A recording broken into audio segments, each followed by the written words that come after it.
Yeah. Swing. Whoosh. You and your web, Spidey. You and your webs.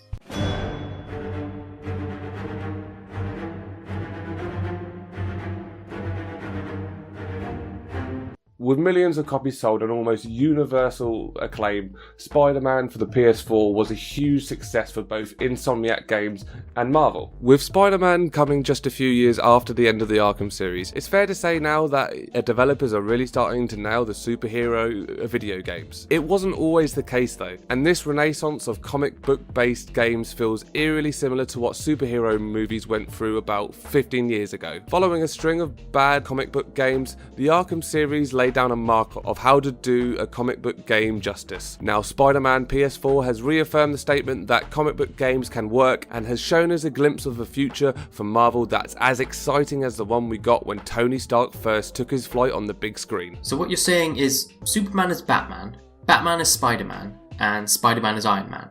In a nutshell, yeah. Yeah, it is. And what? With an Avengers game definitely in the works, and Insomniac already dropping hints about what the next Spider-Man game could be, this is the perfect time to ask the question, what does the future of Marvel games look like? If you like this video, be a hero and hit that subscribe button.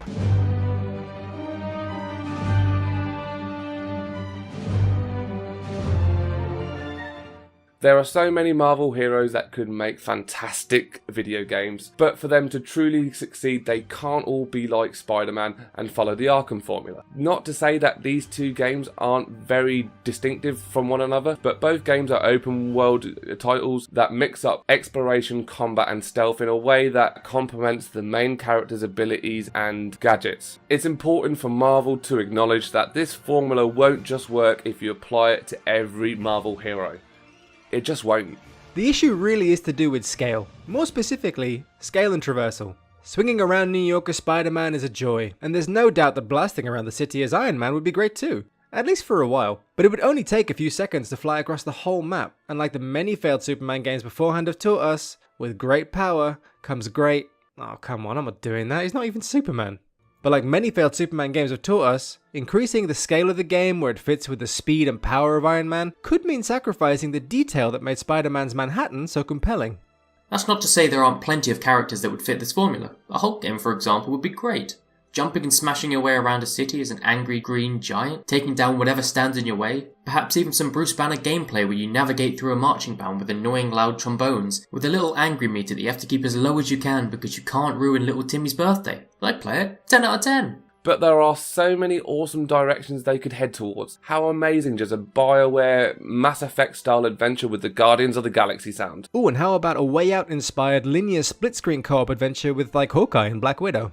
A Hitman-inspired Ant-Man game, where you have to perform different heists with multiple approaches, with each mission being effectively its own little sandbox, with its own Zelda Minish Cap-style twist of having two distinctive different views of the same game environment. Hey guys, how about a vision game? One where you... I'm sorry, no, I can't. That's terrible. No one wants a vision game. That's awful. I'm sorry, guys.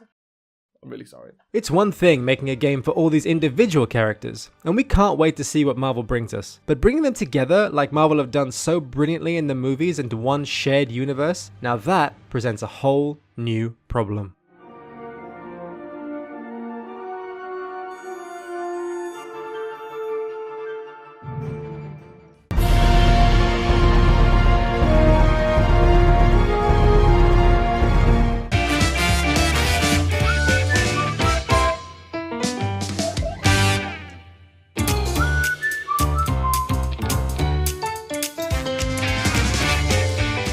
The thing about video games, right, is they're like proper hard to make in that.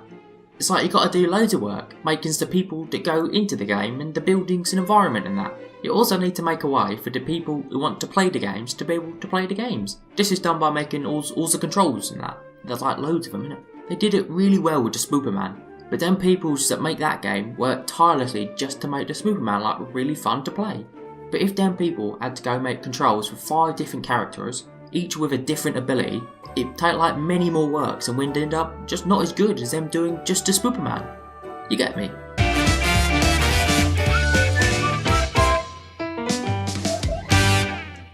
Making an Avengers game is going to be tricky, even for a studio as talented as Crystal Dynamics. All we've seen of the game so far is a short teaser trailer, and we don't really know what kind of game it is. But what Al was trying to say earlier is that making a game based on a single hero allows a studio to tailor the world, combat, and abilities to that single character. But how's that going to work when you bring multiple characters together into one single game? It's been done in the past with titles like Marvel's Ultimate Alliance, which used a party system that nerfed and tweaked abilities to suit the play space with an isometric view. Each character had separate movesets, but they all felt relatively similar to Control. Would this style of game appease those looking for a big budget AAA game? We don't think so. We're not saying that multiple protagonists can't work in a game. GTA 5 is a great example of it done right, but it only works because the three characters have broadly the same skill set.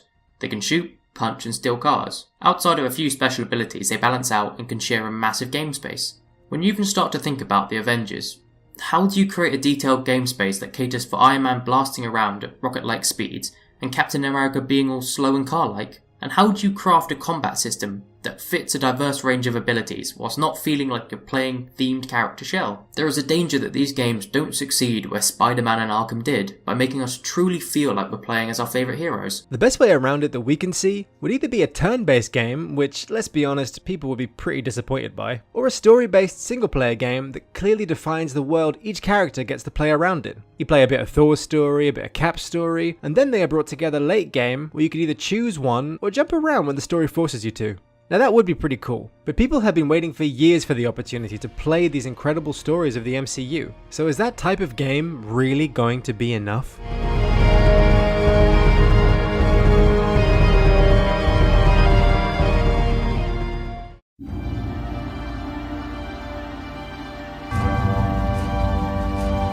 As much as the internet fought tooth and nail year on year to finally get Leo that Oscar he fully deserved, we feel that someone who really deserves recognition for their contribution to film is Kevin Feige. As much as large proportions of the movie-going enthusiasts may turn their noses up to comic book movies when it comes to Oscar season, nobody can deny that Feige has pulled off something never seen in the movie industry: the serialization of a movie series with a great balance between accessibility of each movie for the casuals and servicing those invested in the larger narrative. Movies done for the Netflix generation of binge consumption. Great job, Feige.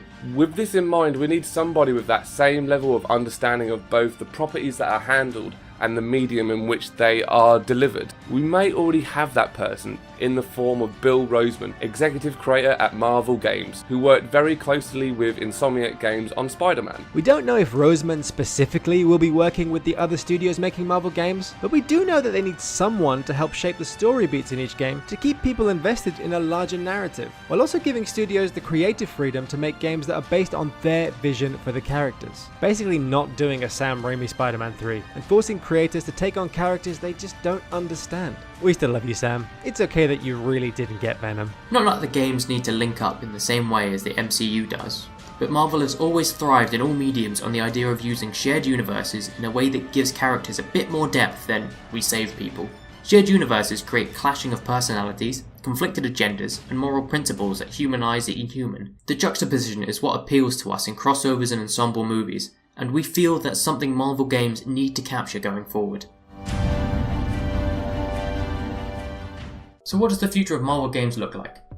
Well, it's hard to say exactly, but what we can say with a certain degree of confidence is it's not going to look like the MCU. Outside of making cameos and subtle narrative hints that each game shares a single universe, we think it's going to be really difficult for them to create a game where you feel like you're in control of a team of Marvel's greatest heroes. And that's just from a pure gameplay point of view. From a practical perspective, there's just no way Insomniac's Spider-Man, for example, will be playable on Crystal Dynamics' Avengers game. They're just two separate studios working on separate engines, tools and programs who aren't going to share their code. It just isn't going to work the way it does in movies. But hey, we'd love to be proven wrong. Our best bet is that we're going to get a great series of standalone games made by a variety of developers that never really connect on any fundamental level.